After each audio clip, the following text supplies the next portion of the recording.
NextGen Nation, and welcome to our first breakout session, Use Cases and Strategies to Make AI Work at Your Agency.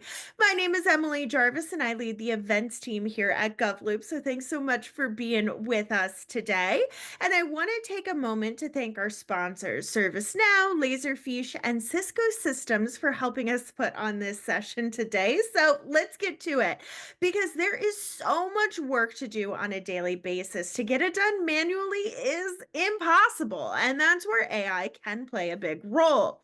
Instead of spending, let's say, hours drafting background materials or logging information into an Excel spreadsheet, employees can harness the power of AI to be more productive. It's great in theory, but how can you actually do this? Well, today you will hear interviews we did over the past couple of weeks from government and industry experts.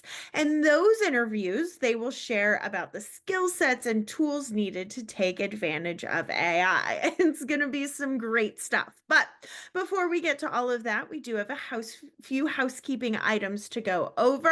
First things first, we have some great additional resources available for you to download from the resources tab on the bottom of the screen, including all the information that you will learn here today.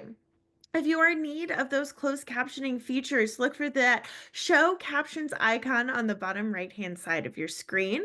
Of course, we hope you don't have any technical difficulties, but if you do, send us a message to that Q&A tab and my colleagues will get your questions answered. And we do have that open chat available for you today, so don't be shy. We want to hear from all of you, and you can interact with your fellow attendees there as well. Of course, if you miss anything, don't sweat it. We'll email you a link to the entire event tomorrow, which will be sent directly to your inboxes. All right, here's a big one for today. We are giving out CPE credits for your participation in today's session. To get that credit, here's what you need to do. You need to stay on and participate for the whole session. You need to take the 3 polls and fill out the post-event evaluation. Do those 3 things, and we will be sending you your CPE credit. Just a note on the polls here, the polls will appear on your screen as a pop-out, so select your response and click Submit to send in your answer. You can find the CPE evaluation in the resources module on the console or in the resource center in the main environment. All CPEs will be emailed directly to you once we confirm you've met all those requirements. All right, and speaking of polls, we're going to put the first one up right now. We want to know, are you currently using AI at your job? And while you are making those selections, I want to introduce you to our experts. Joining us, we have Josh Martin, who is the former Chief Data Officer for the state of Indiana. We have Jonathan Album, who is the federal CTO at ServiceNow. Andy MacIsaac, who's the Senior Strategic Solutions Manager for Government and Education at Laserfiche. And Kevin Manwheeler, who is the Operations Director for National Security at Cisco Systems. Thank you all so much for lending your time for these interviews. And to get the conversation started, I sat down with the former Chief Data Officer of Indiana to talk about all things AI. Here's that conversation.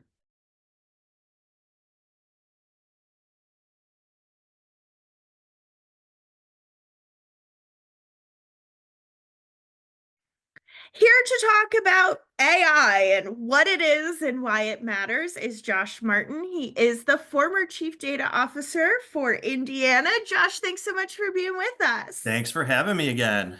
Yeah, so AI, this topic, everyone's talking about it. They've been talking about it for a while right now. You're probably hearing terms like generative AI or agentic AI, but this technology isn't necessarily brand new. So what is the big deal about it right now? Why should we care? Yeah, I think that the big change that really sparked everything was this whole generative AI push. And to where AI can do, more human-based learning on things and can be more flexible in the way that it responds and creates information. So we haven't had a lot of AI in the past that has actually created or generated, new information, new images from textual context, and that is more, deep learning in the way that a human learns. Gotcha. Okay, so put this into practice for me. For government agencies that tend to be a little slower to potentially adopt newfangled things for a whole litany of reasons, what can this look like? Give me a few use cases for how governments are using this generative part of AI. Yeah, I think the most simple way to kind of think about it is it's a really skilled intern. You can ask it questions, you can give it tasks to go out and research things and the like, and it can go and do that busy work for you. But you're going to need to like do some of the review around it, and that's a great way to leverage it. It's a great way to compile lots of information and to do it in a very timely manner, or to do some brainstorming, to help you summarize things. That's becoming a more applicable use is especially when you get some of these longer emails or you're getting longer like presentations or longer papers or to dig through all of this stuff to ask you to bring out the key points and the summaries of this, what's important to me, how's it applicable. I think we're going to see more and more of a use in that way. Some of the more advanced AI, I think we're seeing on a case by case basic on what can we do to become a proxy for an individual. So how can we take what an individual was doing before, like being a support desk system or being a knowledge person, and training the AI on that bank of knowledge or on those processes for support that they can take over the majority of what I would call the menial tasks, and be able to do that more efficiently and more effectively to free up your actual human capacity to handle the more advanced tasks, the more specific things that need to be done. So creating better value time for the humans that are there, and getting rid of some of the things that just takes away from the more important things that they do in their day to day. Gotcha. So, on an individual basis, and you gave some great examples that kind of harken into this idea, but on an individual basis, if I'm an employee and maybe my agency is dabbling in some of these tools, maybe they're not, maybe that's, in some places they are, maybe they aren't. What are some ways that I myself could maybe harness some of this stuff in my day to day to make my life a little easier? Oh gosh, there's so many now. Applications you can put on your phone, things that are being built into email already. If you have Gmail, I'm sure you've seen that Gemini has really jumped in there and across the whole Google suite, especially if you get something that gets added to your drive or shared with you, it'll give you a quick summary through their chat function. But I think the biggest thing out there is don't be afraid of AI. It's not scary. Be curious. Go out and get your hands on things. There's so many public facing things, whether it's Meta AI, which can do some really interesting image generation. Get creative. I've got Evan By on a Mastodon right behind me, framed. Uh, it can do like outlines for things. It can help you learn. It can take away some of your tasks that you really don't want to do so much. There's just so many opportunities there. There's now generative application development. So you can go to AWS's partyrock.aws, tell it what type of application you want it to build, and it'll build it for you. There's more and more things. There's becoming generative agentic development. So where you can type in what the tasks are that you need to be accomplished, and it'll create that agent that can go through and complete those tasks with the appropriate inputs from here and there. But it's really, be curious and go out and get your hands on it. And that's really the only way that you're going to learn. And, it's as simple as just starting to create prompts and to have a conversation with the AI and to continue to learn how to improve your prompting. And then moving on from just prompting to system instructions. Once you kind of realize what the prompting brings back, if you have a more specific situation, you can put in the instructions into the system, which gives it the context of what the prompt should be looking at. So if you wanted to be, thinking about professional emails, or if you wanted to be acting as, a certain professional, maybe you wanted to be a litigation attorney expert within the state of Indiana. It'll help it focus then on Indiana law, Indiana court rules, and all of those things so that you don't get a wide range of information, but you get a more narrow range that can be a little more prescriptive to what you're doing. So it's really is just getting your hands on it, learning how it kind of thinks and functions, which you're going to find is very similar to the human brain, and then learning how you can just give it better directions. Now, similar to that intern that you've got that's kind of churning things around, is really skilled. And they come back with a pile of stuff, and you're like, yeah, that's not really what I want. Give it better instructions, and it's going to come back with better information. My, husband likes to call me a dinosaur because if there is a way for me to do things manually, I am going to do it. I was, like, the last person to get on board with, like, GPS on your phone. Now I can't go anywhere without it, but I was like, "We'll just print the map," and he was like, "What is wrong with you? Like, what is fundamentally wrong?" Does anyone carry like actual physical maps in their car? My grandparents do, Yeah. but Do that's people know about how to read them? Yeah. it. They pulled one out on a family vacation the other, week, and all of the kids in the family were like, What's "What that? are you doing?" And they're, like, trying to find which road to go on. And they were like, "Grandma, grandpa, please stop." But anyways, where are folks running into trouble as they try and adopt some of these things? So if you've got a dinosaur brain like me, how are some of these people running into challenges, and kind of thinking of and using these tools in a different way? Yeah, I think there's a couple of different challenges. I think there's a challenge that's just around a lack of good understanding. Especially when you go up through the executive levels and you get to people that really don't have a good, full grasp, and AI is still kind of ninja smoke magic. That they're more risk averse or fearful about what may or may not happen. So trying to help get them more comfortable, educate them a little more on things. And really the whole intent of that is to get them out of the way, comfortable enough so they get out of the way. So the folks that are more closer to fingers on keyboards and that can think innovatively can really get to work on those things. And I think really the second big one that there's major concerns around is data privacy and data leakage. Are you going to lose your data? Are they going to do something nefarious with your data? And the majority of those models that are out there, you don't need to worry about that. I mean, you can even ask Gemini what it does to protect PII, and it will give you the laundry list of all the things with the references for all the places you can go and look.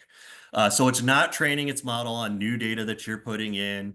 You would need a very specific case to do that, and it would be a much more custom application. So the security features are out there in a lot of these pre-built products like Kendo.ai, built by cybersecurity professionals from Mhm. the ground up with security in mind first.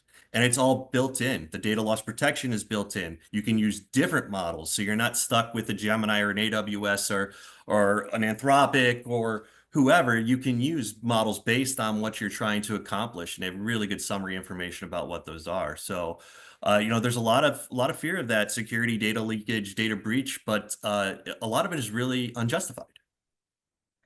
So let's dive into that ethical responsible piece a little bit. You already hinted at the data leakage part of it, but there's also the side of the ethical side. Is Yeah. the information that I'm getting a true picture of what I should be seeing? Are we missing data sets? Is the information leading me to a conclusion that it shouldn't be based on a bunch of parameters? How can we as users, because we're not necessarily the ones setting the policies here. So, as users, what are some ways that we can kind of take a critical eye to the information that these systems are putting out and making sure that they're as inclusive and ethical as they possibly can be? Read it. That's probably the most important thing is you need to read in its entirety what it is spitting out. And you need to kind of be the human in the loop that proof checks it because it will still have hallucinations. Mhm. It can still make things up. There was recently a court filing that was done with AI that was just littered with errors because they did it down and dirty and just filed it, and now it's pretty embarrassing Mhm. that it was messy. So a lot of it is you have to kind of check. You have to go through. You have to read it. You have to make sure that the why you put something into AI was accomplished.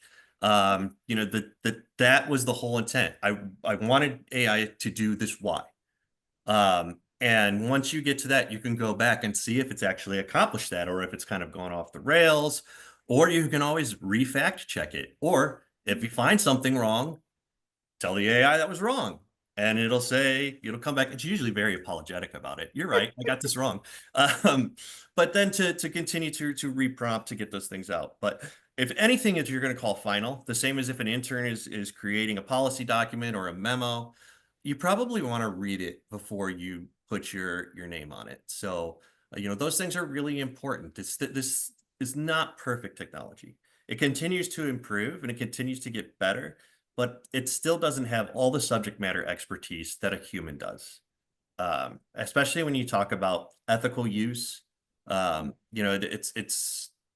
It's something that it's using all of its base knowledge on things, but it's going to try to promote and give you the best answer. So similar to, in the economics world, the economically, we want to go towards the most optimal point, regardless of who it impacts. Well, you have to think of the same thing about the AI, and then check kind of, well, what is it using it to make its decision? Is that something that's ethically right? Is that something that as a society we are accepting, or is that just, left-handed people get hit crossing the road more often, so we're going to create a policy that requires a left-handed person to be holding a right person's hand when they cross the road? It could be a little ridiculous if it's looking at that Mhm. type of data and information, and it's really only as good as the data that it's on. So if Right. it's trained with data that has a lot of issues in it, and especially if they're ethical based issues, you're going to get stuff that's gonna be problematic. And the key is to be able to identify those and to make those adjustments. One of the things that I find so interesting in this whole piece is we've been talking to a bunch of college professors and they've been talking about how they hardly ever get a piece anymore, whether it's an essay or a worksheet or whatever, that isn't at least in some part AI.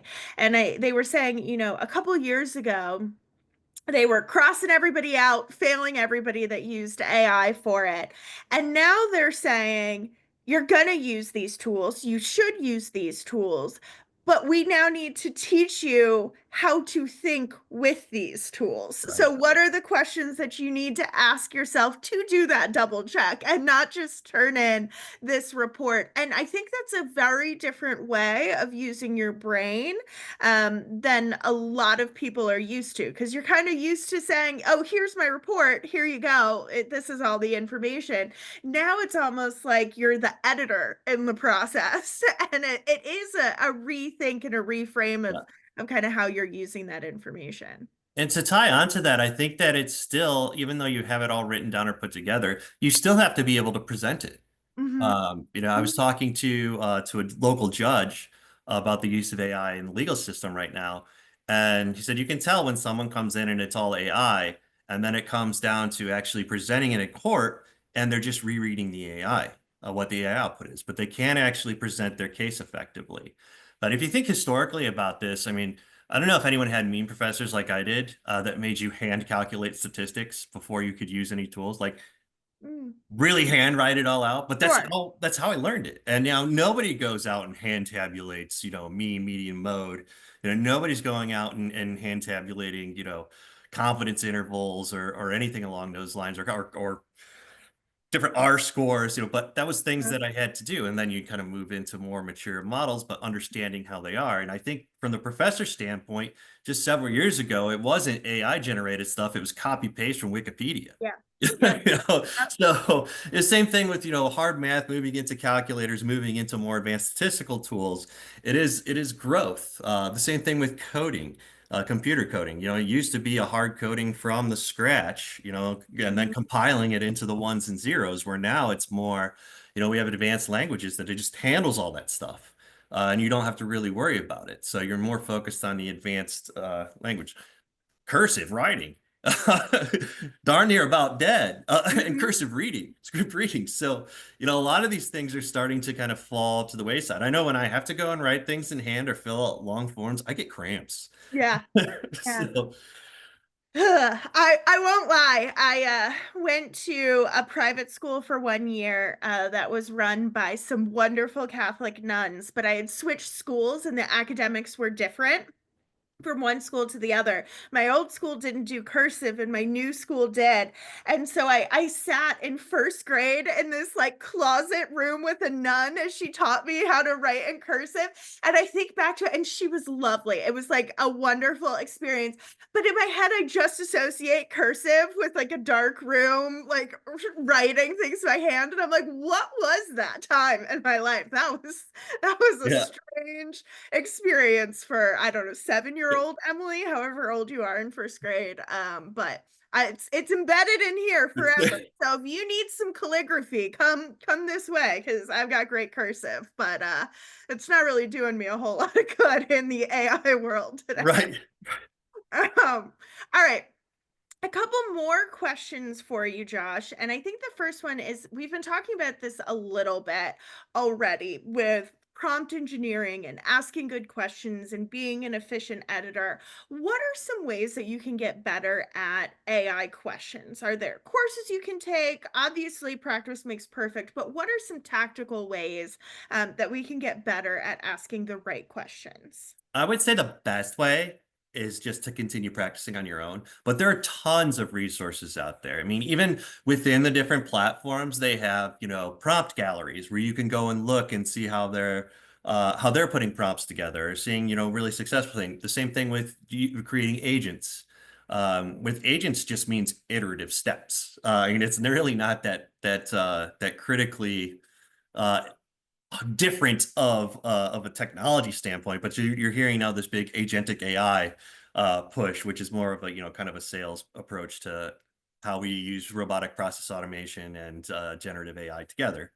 But yeah, there's lots of resources that are out there. There's lots of free resources that are out there. I mean, just go out and search for creating better AI prompts. Work with whatever AI thing that you're working with to learn, and they're going to have help documents and information in there. They're going to have examples that are out there. Ask AI to teach you AI. That's something that you can do. You can have it assess your prompts. You can ask it, how can I learn to prompt better? There's so many things that you can just ask it, and it can point you in the right direction Yeah. because it has a wide variety of knowledge. Yeah.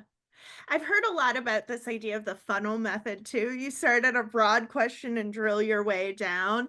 And I love that perspective because I'm always like, what's the big picture? And then what do I actually need?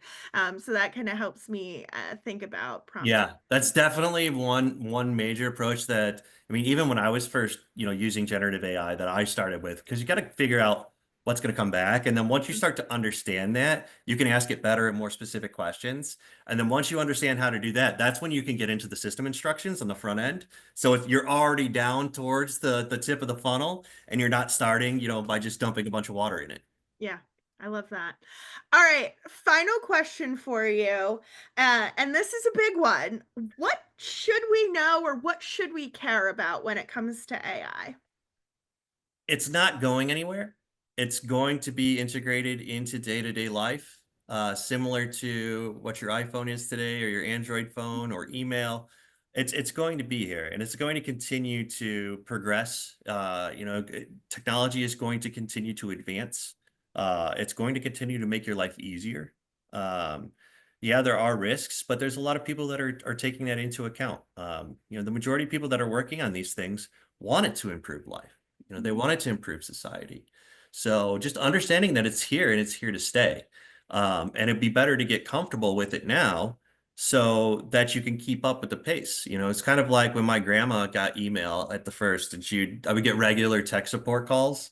It's Yeah. like, hey, I can't find this, or how do I do this? Mhm. Like the first time you get into Microsoft Office, it's like, oh, well, Oh, yeah. what do all these buttons mean? And then you got Yeah. to hover over them and then go down. Start getting comfortable with it now, and it's going to become more of a second nature. You're going to be able to understand, things that are more AI generated versus not. And there's a lot of opportunity out there and what is being created by AI now. I mean, images, songs, videos. There's tons of things that it's capable to do now because of the processing power that's out there, and it's only going to get more. Thanks so much, Josh. I really appreciate it. I always love learning about all of the tips and tricks you have for us when it comes to AI. So, really appreciate your time today. And before I introduce our next interview, it's drum roll, please. It's poll time. I do want to note that we're putting up our second poll question. And for this one, we want to know, what is your biggest barrier to AI integration? And your choices here are budget restrictions, lack of skilled workforce, changing priorities, technical know how, all the above, none of the above. It's some good stuff. And while you are making those selections, I'm going to introduce you to our next speaker.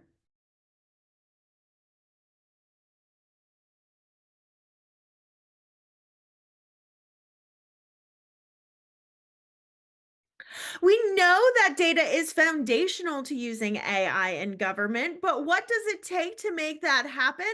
I sat down with ServiceNow's Jonathan Album to better understand the consolidation between data and AI. Here is what he had to say. Well, it really starts with the data. The data that may train the AI, the data that your agency uses to make its decisions, to run core programs, core services. So it all begins with the data. And that data, when you join it up with AI and AI agents, and at ServiceNow, we also talk about including workflows, that the digital workflows that we offer to government together in this conversation, you can create a really powerful platform to drive cost cutting and effective and efficient mission delivery. And I feel like it sort of breaks down like the AI agents. They create very efficient processes, and they use that data that you're talking about. And that data, when it's available in one place and on one platform, like it is on ServiceNow, can be used to drive intelligent based decision making. And we can get the data into the right place at the right time to the right person so they can make the right decision.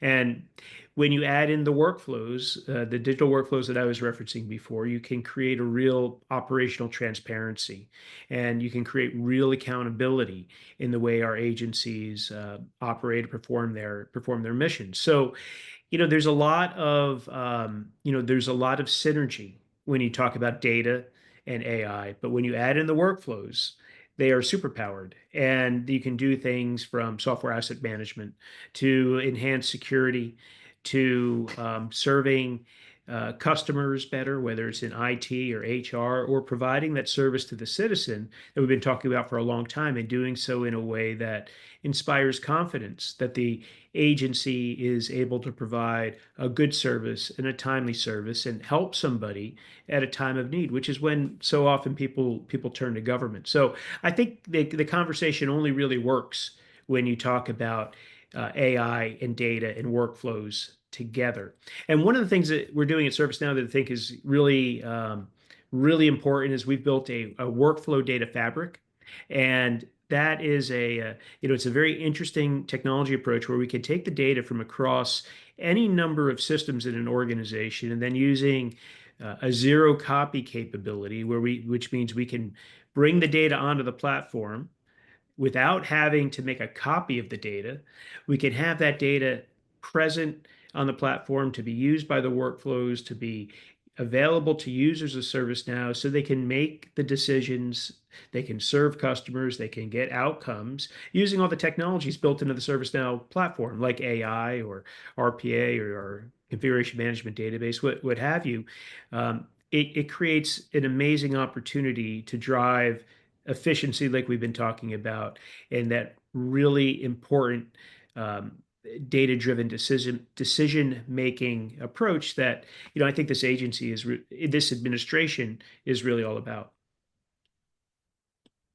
Okay, so I have a few more questions for All right. you. And I want to start here looking at some of the pain points or challenges, because what you've articulated so far sounds fantastic, but obviously there are some impediments in the way for some organizations to take full kind of full appreciation or full value out of this. So, where are some of the biggest pain points developing as organizations look to modernize their workflows or kind of just digital processes more generally? Yeah, that's another really great question. The challenge I think so often in getting started is knowing where to start. And agencies have built up really diverse technology environments over many years. Our technology grew up very organically. When I worked in government, that was certainly was the case, and hasn't necessarily changed in the few years that I've been out.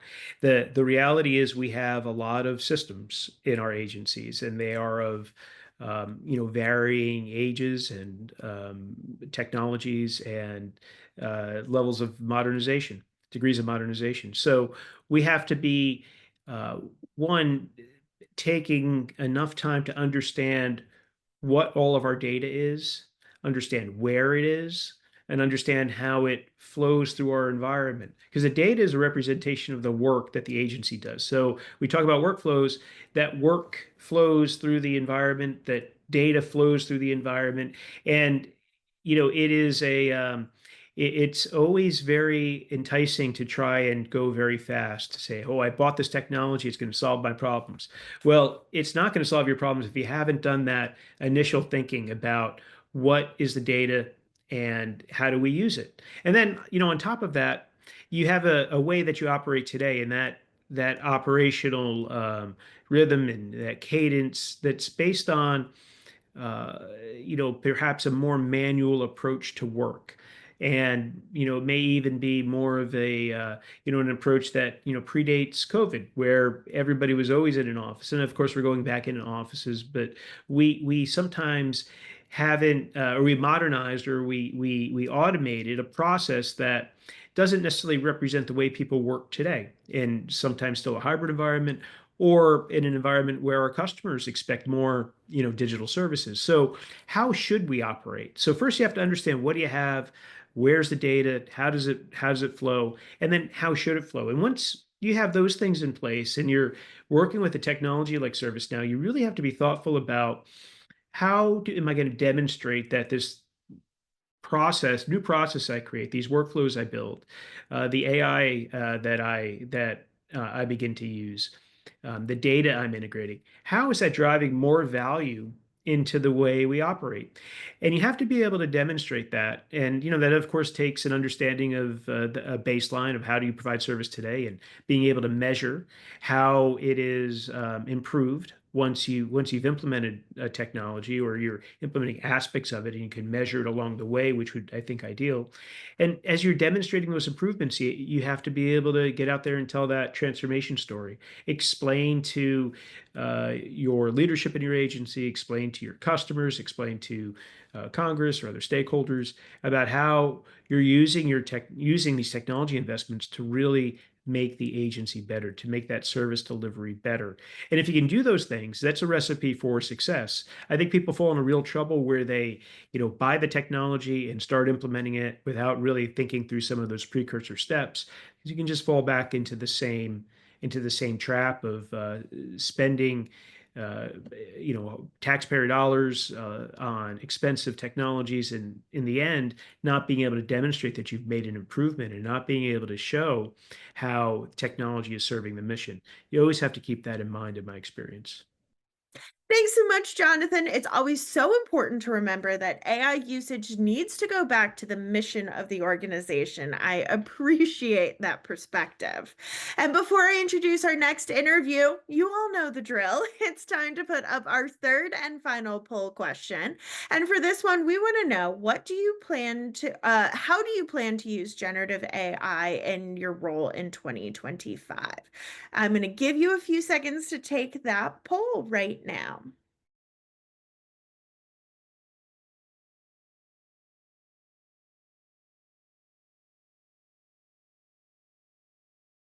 To better understand the connection between digital transformation, AI, and more, I sat down with Laserfish's Andy McIsaac to ask him how these new technologies can actually help improve constituent experience. Here's what he had to say. I think, we are in the digital age, but really we're in the age of AI, right? And AI is coming in, to every aspect of our lives, and that includes government as well, right? But really, it's it's finding the mix that allows us to utilize AI responsibly to increase, efficiency, right? The whole idea, we're humans, we're busy, we're doing a lot of things, but how can we leverage AI as a tool make us more efficient, to get through the information that's there, right? To help us glean the insight, right? So things like, what we do at Ladies Affairs, one of the things in our platform is, document summarization, right? The whole idea of being able to go through vast amounts of documents and summarize that information, right? And pull out the most important parts, and then present that information to whoever might need to use it to make a decision, to understand what's happening, right? So definitely, AI creates that opportunity for really improving efficiency. And I think, the more efficient our government is, that means that they can focus on other more important things, make better decisions, improve other things and so forth, provide more personalized service, right? That we all want, right? So AI, I think, creates that, that capability, and really enables that digital transformation to happen, and happen much more effectively. But the thing, remember, we're not taking humans out of the equation, right? Government is a business of people, right? People are still there. We're just helping make those people more effective, more efficient, by allowing them to focus on higher level tasks. Gotcha. All right. So if I am a government employee and I'm listening to you here today, and I'm like, that Andy guy, he's making a lot of sense. What are some pain points or some barriers that agencies, whether it's federal, state, or local, what are they going to encounter as they go through this modernization process so that they can kind of update their data and their resources to be in a way to actually take advantage of these digital solutions? I think the biggest thing really is sometimes the resistance to change. Sometimes change can be scary, right? AI, even, I think, people are still scared of AI, especially if they've never used it, have never, interacted. Although they've interacted with it, they may not know that in their own lives. So I think workforce challenges are always right, but the whole idea is that we're not replacing people. We're looking to make people more effective, more efficient, give them better tools and insight, you really to do the job of government, right? But there are also concerns around cybersecurity and compliance, right? The compliance environment's always changing. How do you keep up with that? How do you always, make sure you're securing your data, you're protecting that information, from the hacker, but also, from the higher level, more sophisticated threats. So many agencies face, all these pulls, or whether it's around security, whether it's workforce development, whether it's, dealing with their legacy technology debt, right? How do you inject new capabilities into process, that has existed for hundreds of years, maybe?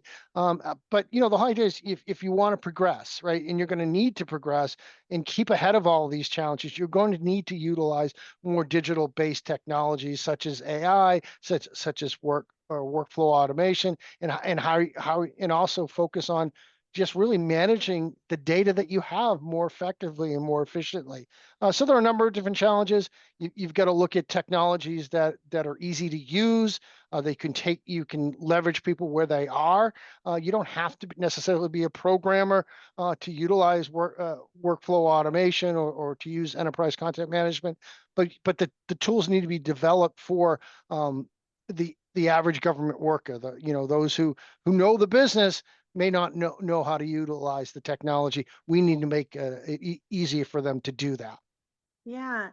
And I want to drill down on this a little bit because legacy systems, I'm going to say less than thrilled appreciation sometimes for change. I know I personally love change as long as it happens to someone other than me. I want to keep doing my thing my way. Talk to me about some of the root causes of these challenges and why do they persist? I feel like we talk about modernization every year. We'll probably continue to talk about modernization every year. But talk to me about why some of these root challenges exist and why sometimes they're so sticky to overcome? Yeah. Yeah. I mean, government can be complex, multiple systems and so forth. Even in a small town, right? There's multiple systems, you've got one department that does this, that has a certain part of data, another department that does this and so forth. And of course you're always dealing with people as well. So there's a lot of bureaucratic inertia, built into government systems, because they've done things the same way for many years. There's also a lot of competing priorities, right? Everybody, thinks that it's a good idea, but how do you balance something out here, especially when there's budgets you need to consider as well, right? And then there's also, you need to be in compliance, whether it's, security compliance, accessibility compliance, and so forth. So there's a lot of things that make government complex, right? But working on those, cybersecurity challenges, those budget challenges, governance requirements, and so forth, you know, those create a lot of initial challenges, right? So you need to look at it strategically, right? Can you consider all these challenges and implement a monetization effort, right? That's going to allow you to smooth out some of those rough edges and reduce the friction, and then ultimately, you know, propel your organization to really accelerate the outcomes that you're all working so hard to achieve. Thanks so much, Andy. I really appreciate you connecting all of these technologies to the overall goal of modernization and agency transformation. I really appreciate it.